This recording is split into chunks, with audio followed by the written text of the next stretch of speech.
ગળતેશ્વરના પાલી ગ્રામ પંચાયતની ગંભીર બેદરકારી સામે આવી છે। સેવાલિયાની બજાર પે સેન્ટર શાળા બહાર કાદવ કીચડનું સામ્રાજ્ય જોવા મળી રહ્યું છે। બાળકોને કાદવમાંથી પસાર થવું પડે છે।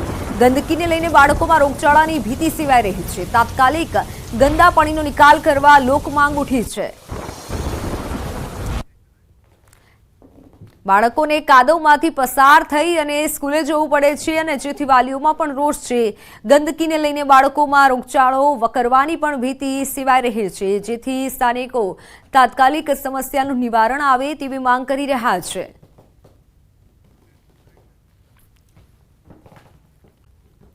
વરસાદના કારણે રોડ રસ્તા તેમજ હાઈવે પર મસમોટા ખાડા પડી ગયા છે। નેશનલ હાઈવે નંબર 48 પર ખાડા પડવાના કારણે ટ્રાફિક જામના દ્રશ્યો જોવા મળ્યા। લગભગ 1 કિલોમીટર સુધી ટ્રાફિક જામ સર્જાયો હતો। મસમોટા ખાડા પડતા વાહન ચાલકોને ભારે હાલાકી પડી રહી છે। રસ્તા પર ગાડીઓ બંધ પડી હતી, જો કે વાહનોને નુકસાન થઈ રહ્યું છે। ઉન ગામ પાસે ટ્રાફિક જામ થતા ગ્રામ્ય પોલીસ અને NHAIની ટીમ પણ કામે લાગી હતી। ટોલ ભરવા છતાં વાહન ચાલકો મુશ્કેલીનો સામનો કરી રહ્યા છે। હાઈવે ઓથોરિટીની કામગીરી નિષ્ફળ દેખાઈ રહી છે। વાહન ચાલકોમાં ભારે રોષ જોવા મળી રહ્યો છે। ખાપટમાં કાદવ કીચડનું સામ્રાજ્ય જોવા મળી રહ્યું છે। કાદવ કીચડમાં મોપેડ ચાલક વૃદ્ધ પડ્યા। મીરાનગર વિસ્તારના CCTV સામે આવ્યા છે। આડેધડ ખાડા ખોદી દેવાતા સ્થાનિકો પરેશાન બન્યા છે। CCTV ફૂટેજમાં જોઈ શકાય છે એક આધેડ એક્ટિવા લઈને આવી રહ્યા છે, ટુ વ્હીલર લઈને આવી રહ્યા છે અને અચાનક જ ખાડામાં પડી જાય છે। સ્થાનિકોને હાર પારાવાર હાલાકી થઈ રહી છે। રાજકોટ જિલ્લાના ધોરાજીમાં સારો વરસાદ થઈ રહ્યો છે। રાજકોટમાં અત્યારે વરસાદી વાતાવરણ છે। જગતના તાતમાં ખુશીનો માહોલ જોવા મળ્યો છે। સારો વરસાદ વરસતા ચેકડેમો તેમજ ધોરાજીમાંથી પસાર થતી નદીઓમાં નવા નીરની આવક થઈ છે। નવા પાણીની આવક થતા ચેકડેમો છલકાયા છે, તેના કારણે ખેડૂતો ખુશખુશાલ છે। ચોમાસાની શરૂઆતમાં જ સારો વરસાદ થતા ખેડૂતોએ આગોતરા જ કપાસ, મગફળી, સોયાબીન વગેરે પાકોનું વાવેતર કર્યું હતું। વરસાદના કારણે તેને લાભ થશે। ધોરાજીમાંથી પસાર થતી જસપુરા નદી અને ધોરાજી પાસે આવેલ ભાદર 2 ડેમ પણ છલકાવો છે। ભાદર ડેમ છલકાવાના કારણે ભાદર નદી બંને કાંઠે વહી રહી છે। નવા નીરની આવક થતા ખેડૂતોમાં ખુશીની લહેર જોવા મળી રહી છે। આ વરસાદથી બહુ માણસોને સારું છે। માંડવીનો પાક ને કપાસમાં, સોયાબીનમાં ને તળાવયા ભરાઈ ગયા, ભાદર ડેમે ભરાઈ ગઈ છે। પાણીમાં બધાને ફાયદો છે। વરસાદનું બહુ માણસોને સારું છે, બહુ ખેડૂતોને સારું છે। બધાને બહુ તકલીફ હતી એ બધી મટી ગઈ। હવે અહીંયા વરસાદ પાણી બહુ સારા થઈ ગયા છે। તુવેર, મગફળી, સોયાબીનના બધાના વાવેતર અટાણે ચાલુ છે અને વરસાદ પાણી ખૂબ સારા છે। ચેકડેમો બધા ભરાઈ ગયા છે અને વરસાદનું ચિત્ર સારું દેખાય છે આવતું। સૌરાષ્ટ્રમાં જે રીતે મેઘરાજાએ જે મહેર કરી તેને લઈને વાત કરીએ ધોરાજી પંથકમાં જે ચેકડેમો છે એના સીધા દ્રશ્યો બતાવી। જે ચેક ડેમો ખાલી ખમ હતા, જે મેઘરાજાની મેર છે તેને લઈને ચેક ડેમો અત્યારે ભરાઈ ચૂક્યા છે। આવનારા દિવસોમાં સિંચાઈ માટે ખેડૂતને કોઈ જાતનું પરેશાનીનો સામનો નહીં કરવો પડે। ધોરાજીના અંદર ધોરાજી પંથકમાં જે ભાદર 2 છે અને જે સફુરા નદી છે તે ઓવરફ્લો થઈ ગઈ હતી। જે રીતે વરસાદ સારા થયા તે રીતે ખેડૂતના અંદરમાં કંઈક ખુશીનો માહોલ જોવા મળ્યો છે। આવનારા દિવસના અંદરમાં ખેડૂતને કોઈ જાતની પરેશાનીનો સામનો નહીં કરવો પડે। જે સિંચાઈનું પાણી છે તે સરળતાથી મળી શકશે। મુનાફ બગાડી, ન્યૂઝ ગુજરાતી, ધોરાજી। વલસાડ જિલ્લામાં વરસાદની હેલી યથાવત છે। વરસાદના કારણે નદી નાળા બંને કાંઠે વહી રહ્યા છે। જિલ્લાની મુખ્ય નદી ઓરંગા, કોલક અને દમણમાં નવા નીર આવ્યા છે। સતત વરસાદી માહોલના કારણે જિલ્લાના જંગલ વિસ્તારમાં આહલાદક દ્રશ્ય જોવા મળી રહ્યા છે। નાના ઝરણા અને ધોધ વહી રહેતા સુંદર નજારો જોવા મળ્યો હતો લોકોને। ત્યારે હજુ પણ વરસાદની આગાહી કરવામાં આવી છે। નયનરમ્ય દ્રશ્યો સામે આવ્યા છે।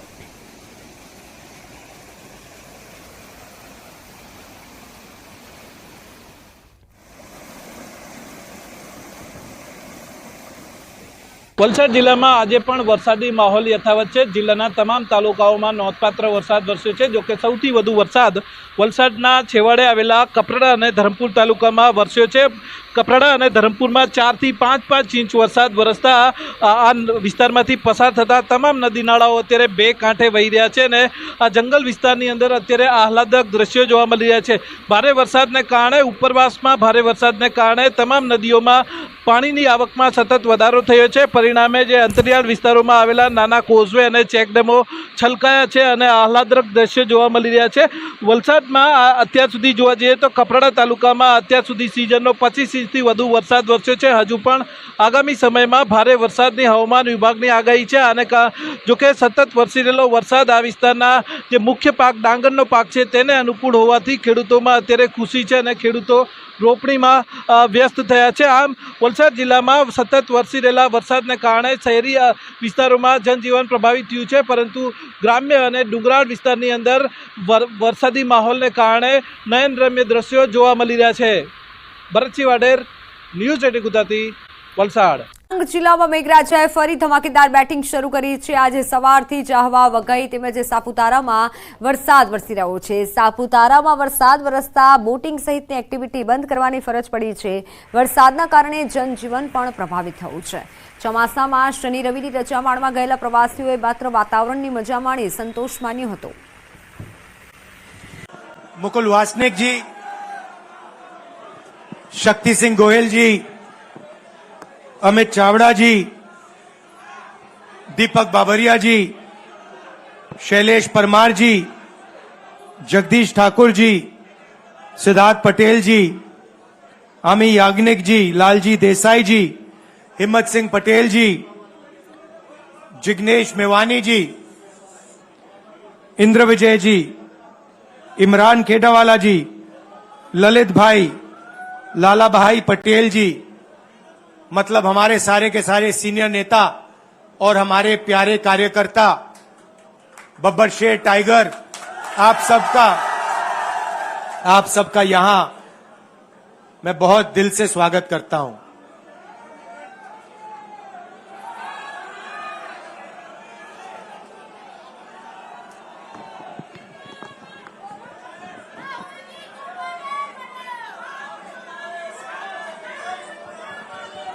पार्लियामेंट हाउस में आपने देखा होगा कि अजीब सी बात है,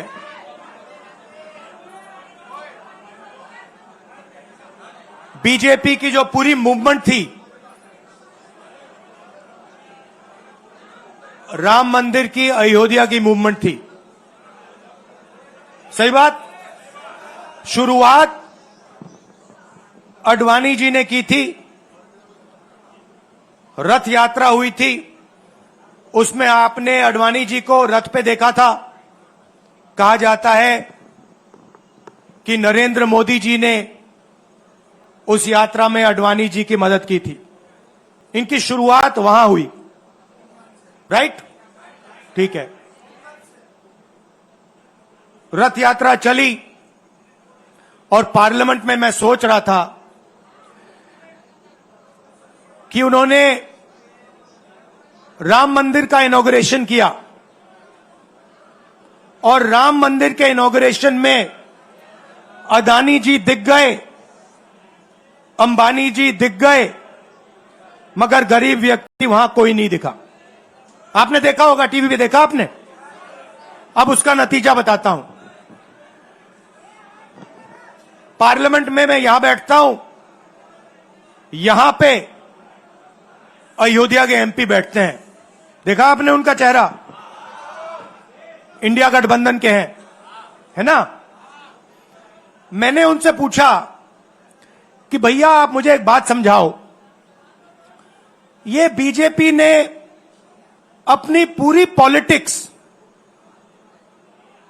अयोध्या की पॉलिटिक्स थी। चुनाव के पहले इन्होंने राम मंदिर का इनॉग्रेशन किया, राम भगवान को पॉलिटिसाइज करने की कोशिश की, मीडिया में फैला दिया। मैंने उनसे पूछा भैया एक बात बताओ, ये हुआ क्या कि उन्होंने राम मंदिर का इनॉग्रेशन किया और इंडिया गठबंधन अयोध्या में चुनाव जीत गया, ये हुआ क्या? और मुझे जवाब उन्होंने दिया, मैं ये जवाब आपको देना चाहता हूं। उन्होंने कहा राहुल जी, मुझे पता लग गया था, तकरीबन 6 महीने पहले मुझे पता लग गया था कि मैं अयोध्या से लड़ूंगा, और जिस दिन मुझे पता लगा उस दिन मुझे यह भी मालूम था कि मैं सिर्फ लड़ूंगा नहीं, इंडिया गठबंधन अयोध्या से जीतने जा रहा है। मैंने कहा कि आपको कैसे मालूम? पूरी देश में, मीडिया में, सब जगह राम मंदिर का इनॉग्रेशन हुआ, तो आपको कैसे मालूम? उन्होंने कहा कि राहुल जी, जब मैं अयोध्या में लोगों से बात करता था तो मुझे अयोध्या के लोग सिर्फ 2-3 चीजें कहते थे। पहली बात कहते थे कि अयोध्या में मंदिर बनाने के लिए, क्लीन अप करने के लिए बहुत सारे लोगों से जमीन ली गई, बहुत सारे लोगों की दुकानें, घर तोड़े गए, और आज तक जिन लोगों के घर छीने गए, तोड़े गए, दुकानें तोड़ी गई, आज तक उनको नरेंद्र मोदी जी ने कॉम्पनसेशन नहीं दिया। पहली बात। जहां भी वो जाता था लोग उनसे कहते थे हमारी जमीन छीनी गई, सरकार ने हमें मुआवजा नहीं दिया।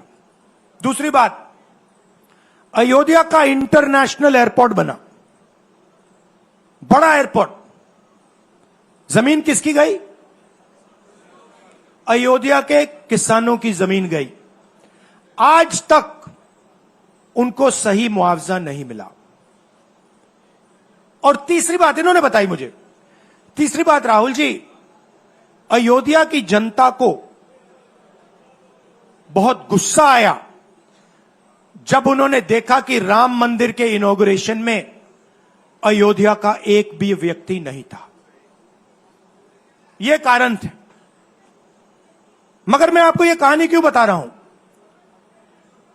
क्योंकि जो मूवमेंट अडवाणी जी ने चालू की थी, उस मूवमेंट को, जिसका सेंटर अयोध्या था, उस मूवमेंट को इंडिया गठबंधन ने अयोध्या में हरा दिया है। बहुत बड़ी बात कह रहा हूं। मतलब इनका पूरा जो सेंटर था, वहां पे हमने, आप जैसे कार्यकर्ताओं ने, कांग्रेस पार्टी के कार्यकर्ताओं ने, और आप जाके पूछिए वहां पे, समाजवादी पार्टी के किसी भी नेता से पूछ लीजिए और वो आपको बताएगा कि कांग्रेस पार्टी का कार्यकर्ता बब्बर शेर जैसे हमारे साथ खड़ा हो गया था, 1 इंच पीछे नहीं हटा। तो अयोध्या में कांग्रेस पार्टी ने, इंडिया गठबंधन ने इनको हराया है। तो अगला स्टेप क्या है? अब इन्होंने क्या किया? अच्छा, अंदर की बात बताता हूं। अब यहां आया हूं, परिवार से बात हो रही, तो अंदर की इनसाइड ट्रैक बता देता हूं। इनसाइड ट्रैक है, उसी एमपी ने बताया, राहुल जी यहां पे 3 बार सर्वे हुआ था। नरेंद्र मोदी जी वाराणसी से नहीं लड़ना चाहते थे, नरेंद्र मोदी जी अयोध्या से लड़ना चाहते थे।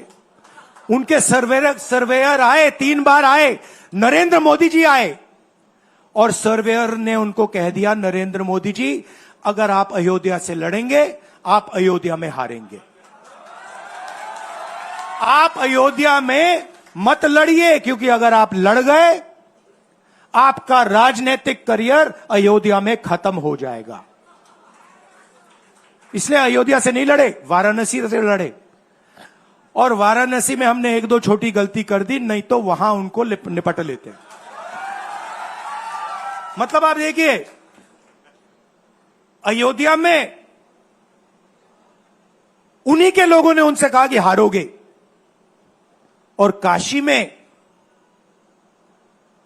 कितने से जीते? 1 लाख वोट से जीते।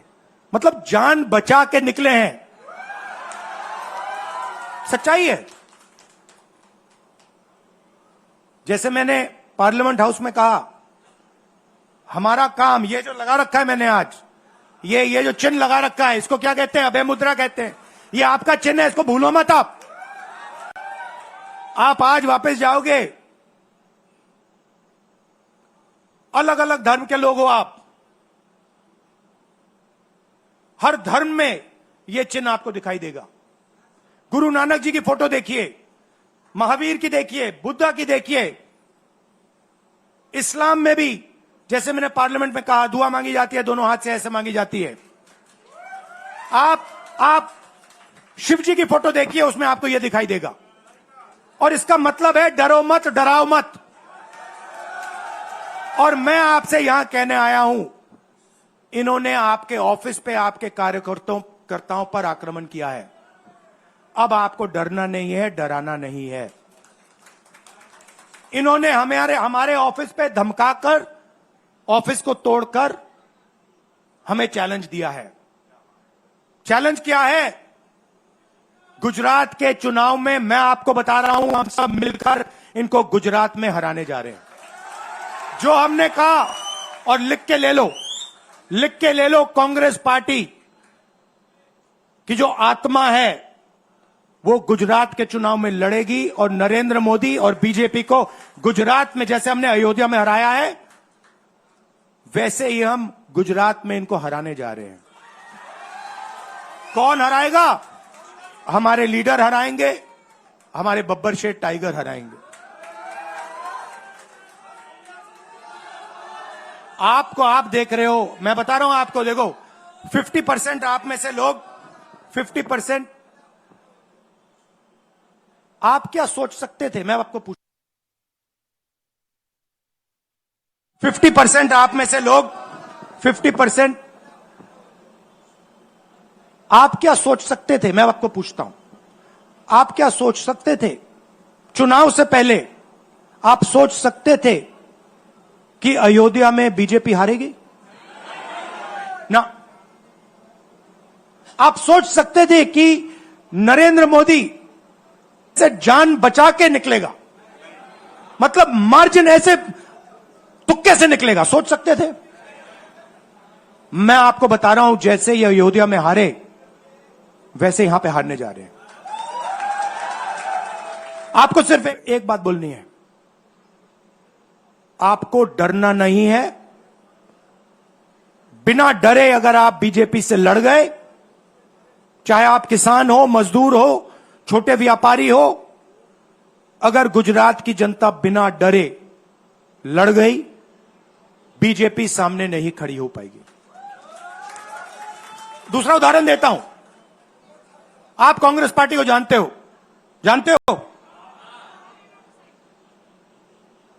हमारी पार्टी में कोई डरता है? कैसे मालूम?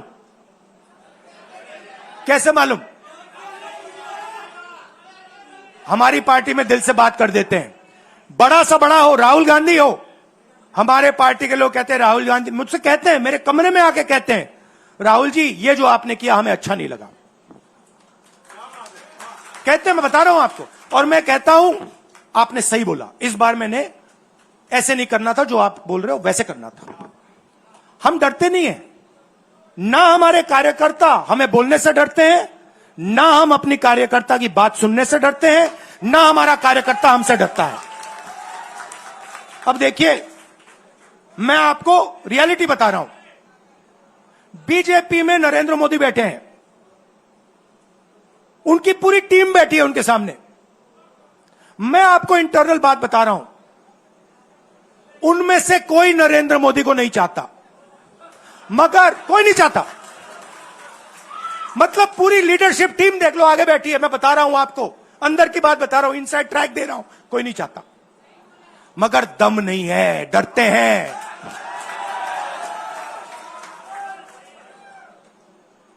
अगर नरेंद्र मोदी जैसा लीडर कांग्रेस पार्टी में होता, पूरी कांग्रेस पार्टी खड़े हो जाती, कहती है नहीं हम डरते नहीं है, हटो यहां से। मगर उनकी पार्टी में दम ही नहीं है, उनके कार्यकर्ताओं में दम नहीं है। आप देखो ना, एक आदमी खड़ा है वहां पे, सबकी हवा निकल गई। मतलब हम डरते नहीं है, हटो यहां से। मगर उनकी पार्टी में दम ही नहीं है, उनके कार्यकर्ताओं में दम नहीं है। आप देखो ना, एक आदमी खड़ा है वहां पे, सबकी हवा निकल गई। मतलब कार्यकर्ताओं की हवा निकल गई, आरएसएस की हवा निकल गई, सारे लीडर्स की हवा निकल गई। सच बोल रहा हूं ना। और हमारे मतलब छोटा कार्यकर्ता होता है, टाइगर होता है, आता है कांग्रेस प्रेसिडेंट के सामने, आता है राहुल गांधी के सामने, आता है, कहता है भैया मेरे दिल में ये बात है, आपको ना लगे मैं तो बोल रहा हूं। तो ये है कांग्रेस पार्टी। अंग्रेजों के साथ ये खड़े हो गए थे सारे के सारे आरएसएस वाले।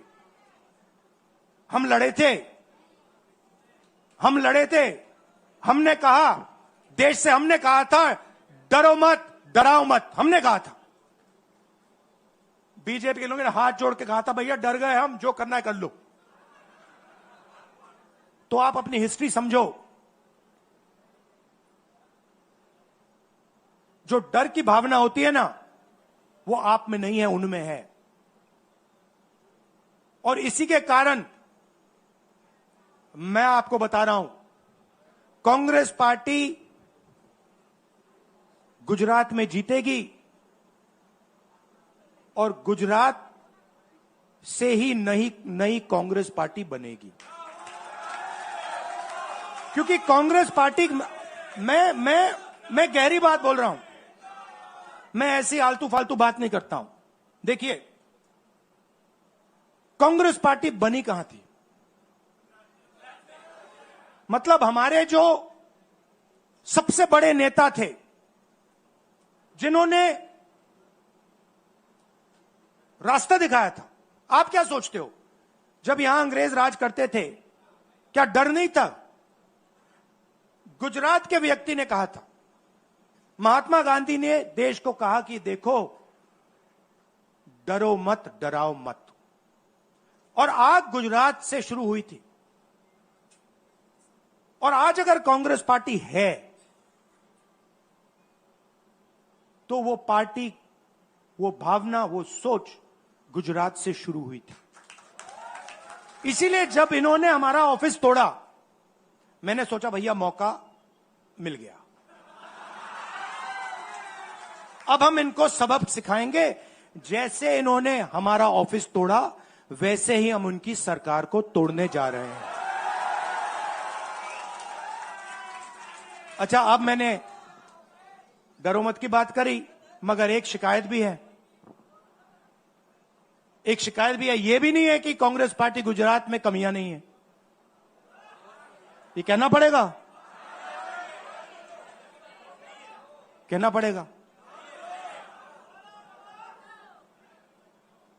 कमी क्या है? एक कार्यकर्ता ने मुझे बहुत अच्छी तरह बताया, कांग्रेस पार्टी के कार्यकर्ता ने, राहुल जी, कहता है मुझे, राहुल जी, ये कांग्रेस पार्टी में एक मुश्किल है, 2 तरीके के घोड़े होते हैं। एक रेस का घोड़ा होता है, दूसरा शादी का घोड़ा होता है। ये आप कभी कभी कांग्रेस पार्टी क्या करती है, रेस के घोड़े को शादी में भेज देती है और शादी के घोड़े को रेस में लगा देती है।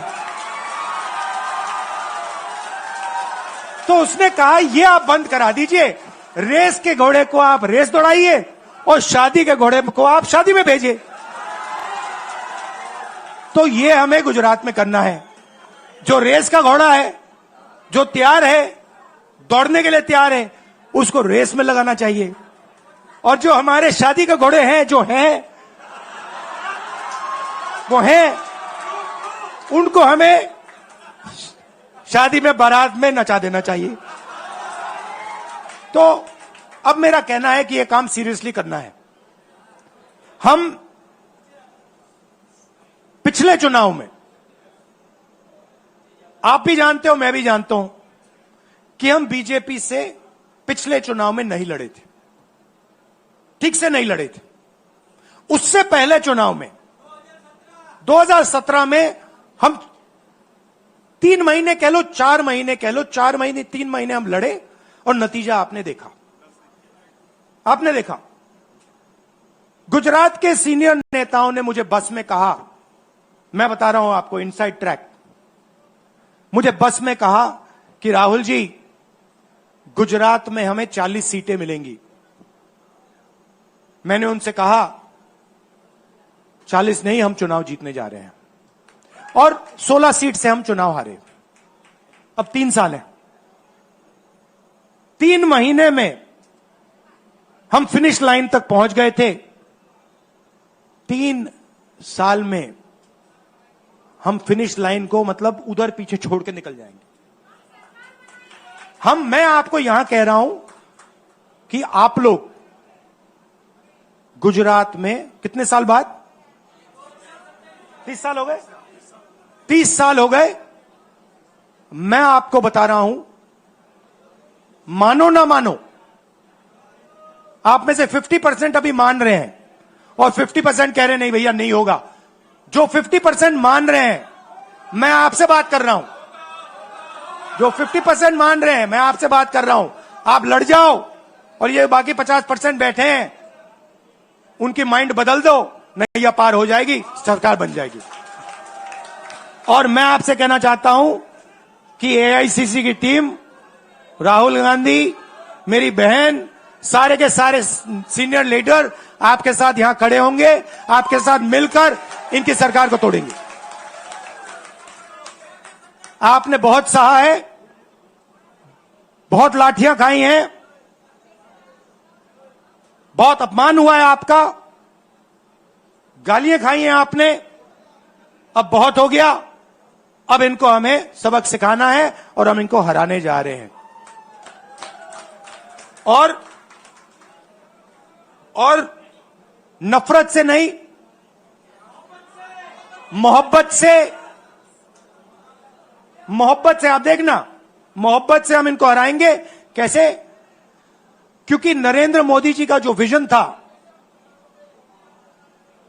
वो गुब्बारा जो था वो फट गया है, फटाक से वो फट गया है। आप सोचिए, पार्लियामेंट हाउस में नरेंद्र मोदी वहां बैठे, मैं यहां, और मैंने प्रधानमंत्री जी उनके सामने कहा कि नरेंद्र मोदी जी, आप एक व्यक्ति भी नहीं कह सकता हूं, पता नहीं आप क्या हैं, क्योंकि आपने ही कहा कि मैं नॉन बायोलॉजिकल हूं, मैं बायोलॉजिकल नहीं हूं,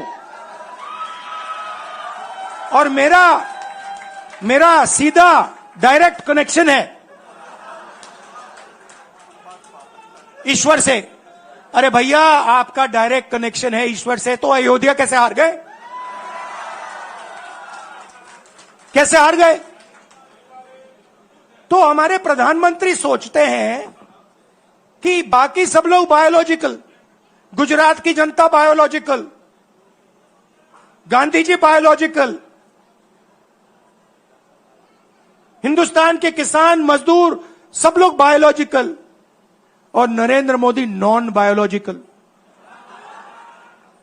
स्पीकर सर ने मुझे कहा ऐसे मत बोलिए। मैंने कहा मैं थोड़ी बोल रहा हूं, ये तो प्रधानमंत्री बोल रहे थे, मैं तो उनकी बात कर रहा हूं। स्पीकर बिल्कुल चुप हो गए। बात तो सही है,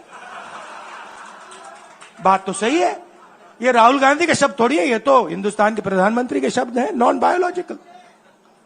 अब सोचिए, वो व्यक्ति जो अपने आप को नॉन बायोलॉजिकल समझता है और देश की जनता को बायोलॉजिकल समझता है, कि मतलब मैं यहां और बाकी जनता वहां, वो गुजरात को विजन कैसे दे सकता है? जो किसानों का दर्द नहीं समझ सकता, मजदूरों का दर्द नहीं समझ सकता, डायमंड इंडस्ट्री में जो काम करते हैं उनका दर्द नहीं समझ सकता, नॉन बायोलॉजिकल व्यक्ति वो गुजरात को कैसे रास्ता दिखा सकता है? नहीं दिखा सकता। तो अब आपका काम है गुजरात को विजन देना, गुजरात के युवाओं को, किसानों को, मजदूरों को, माताओं बहनों को विजन देना कि भैया हम आपके लिए ये करने जा रहे हैं। आपने हमारा मैनिफेस्टो देखा, हिला के रख दिया था बीजेपी को, आपने देखा? वैसा मैनिफेस्टो बनाना है गुजरात के लिए। गुजरात की जनता से मिलकर 1 लाख लोगों ने हमारा मैनिफेस्टो बनाया था। वैसे ही हम गुजरात में लाखों लोगों से पूछकर अपना मैनिफेस्टो बनाएंगे। गुजरात को विजन देंगे और फिर चुनाव पूरा दम लगा के लड़ेंगे और यहां इनकी जो सरकार है उसको तोड़ के हटप्परे कर देंगे। आप सबका दिल से धन्यवाद। आखिरी बात मैं कहना चाहता हूं, यहां जगन्नाथ यात्रा हो रही है। आप सबको और जो यात्रा में भाग लेंगे आप सबको शुभकामनाएं देना चाहता हूं और दिल से प्यार देना चाहता हूं। आप सबका दिल से धन्यवाद। नमस्कार, जय हिंद। अब है मुद्रा, डरो मत, डराओ मत।